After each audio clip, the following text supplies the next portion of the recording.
باتیں کرتے لوگوں پہ وجد ہو جاتا، ہو کر کے باہو ہو جاتے تھے۔ جنازے اٹھتے تھے آپ کی مجلس سے، یعنی لوگ تاب نہیں لاتے تھے، اسی کیفیت میں انتقال ہو جاتا تھا، جنازے اٹھا کر۔ مولوی صاحب نے میرے خیال میں اتنا بڑا جھوٹ بولا ہے کہ 10 آدمی مل کر بھی نہیں اٹھا سکتے۔ یہ ہمارا الحمدللہ یہ ہمارا بھی ایمان ہے کہ جو پہلے والے بزرگ گزر گئے ہیں، آج کل کے بزرگ نہیں، جو پہلے والے بزرگ گزر گئے ہیں، اللہ نے انہیں فیض یاب عطا کیا ہوا تھا۔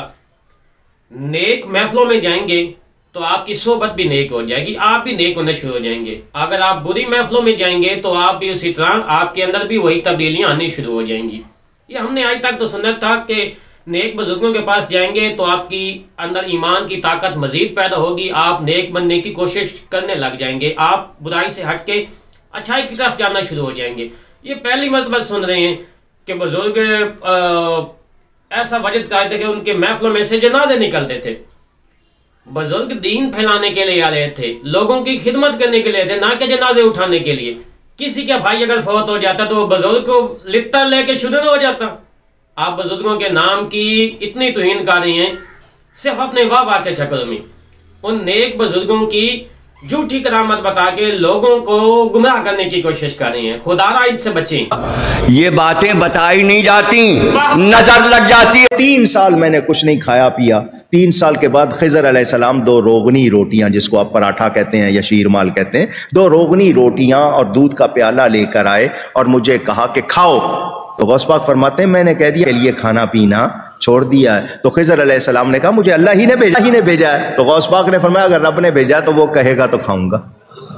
غیب سے آواز آتی تھی اے عبد القادر تجھے میرے حق کی قسم کھا، تجھے میرے حق کی قسم۔ کتنے لکھے ہیں؟ لو جی کر لو گل۔ 5 سال بھوکے رہے، کوئی کرن والی گل ہے؟ 5 سال بھوکے رہے لیکن پتوں کو کھایا، کانٹوں کو کھایا، اس طرح کی مختلف چیزوں کھا کے گزارا کیا۔ اور حضرت خضر السلام شیر مارکا، وہ بھائی شیر مارکا وہاں پہ بھی ہوتا تھا، ابھی مزہ آئے گا نا، بھیڑ اس دور میں بھی ہوتا تھا۔ پہلے تو یہ بتاؤ۔ اور بزرگ تو اللہ کے جو نیک بندے ہیں وہ تو اس طرح کی جو پرتکلف کھانے ہوتی ہیں، اس طرح سے تو واجد کرتے، وہ سادہ کھانا پسند کرتے تھے، ان کے لیے شیر مارکا لایا گیا۔ اور انہی کے بقول یہ حضرت خضر علیہ السلام کو بھی، بزرگوں کو تو انہوں نے اتنا بدنام کر دیا کہ ان کا یعنی کہ اتنی لمبی لمبی چھوڑتے ہیں کہ بندہ ایروپلین پہ بھی بیٹھے نا تو ان کو پکڑ نہیں سکتا، اتنی لمبی چھوڑتے ہیں۔ اب انہوں نے حضرت خضر علیہ السلام کو بھی نہیں چھوڑا۔ اب ان کے بقول جو وہ ان کی خدمت کرنے کے لیے آتا تھا تو حضور اکرم صلی اللہ علیہ وسلم جب 3 دن بھوکے رہتے تھے، انہوں نے پیٹ پہ پتھر باندھا تھا، جنگوں میں انہوں نے، غزوات میں انہوں نے شرکت کی تھی، تب حضرت خضر علیہ السلام کیوں نہیں آئے؟ صحابہ کرام بھوکے رہتے تھے، غزوہ احد میں، غزوہ خندق میں، سب میں وہاں پہ انہوں نے بھوک پیاس کے ساتھ جنگیں لڑیں، وہاں پہ شیر مارکا کیوں نہیں لے کے گئے؟ کیا حضرت خضر علیہ السلام آپ کے باپوں کے لیے صرف رہ گئے ہیں؟ عقل کے اندر کچھ تو ہوش کے ناخن لے لو، اللہ کے حضور آپ نے جانا نہیں ہے؟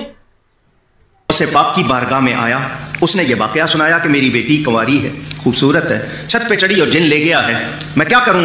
فرمایا جنگل کی طرف جاؤ، وہاں 5 ٹیلے ہیں، 5ویں ٹیلے کے پاس جا کر بیٹھو اور اپنے گرد ایک دائرہ لکڑی سے کھینچ لینا اور یہ کہنا دائرہ بناتے ہوئے بسم اللہ علی نیت عبد القادر۔ سب کہانیاں بنائی ہیں، قسم اللہ بھی کر گیا، اتنا کہنا اور دائرہ بنا لینا۔ تمہارے پاس بہت سی چیزیں آئیں گی لیکن اس دائرے میں داخل نہیں ہوں گی، ڈرنا اور گھبرانا نہیں۔ اس نے اسی طرح کیا، وہ چلا گیا، دائرہ بنا لیا، جنوں کے گروہ آئے اس کے پاس، بڑی بڑی شکلیں بنا کر آئے، مگر وہ غوث پاک کی بات پر یقین کرتے ہوئے اسی طرح بیٹھا۔ کون ہیں یہ لوگ؟ کہاں سے آتے ہیں؟ آ رہا، فرمایا بادشاہ آئے گا جنوں کا تمہارے پاس۔ رات کو آتے رہے دوسرے، صبح جنوں کا بادشاہ آیا اس کے پاس ایک لشکر کے ساتھ، اور وہ دائرے میں داخل نہیں ہوا، اس کے پاس آ کے پوچھا کیسے بیٹھے ہو؟ اس نے کہا مجھے غوث پاک نے بھیجا ہے، حضرت سیدنا شیخ عبد القادر جیلانی نے بھیجا ہے۔ اتنا کہا تو بادشاہ اس شخص کے پاس آ کے زمین پر بیٹھ گیا اور کہنے لگا تمہاری کیا حاجت ہے؟ اس نے ساری بات سنائی تو اس نے اپنے ساتھیوں سے کہا یہ کام کس نے کیا ہے؟ انہوں نے کہا ہمیں نہیں معلوم۔ ان کا پتہ کرو۔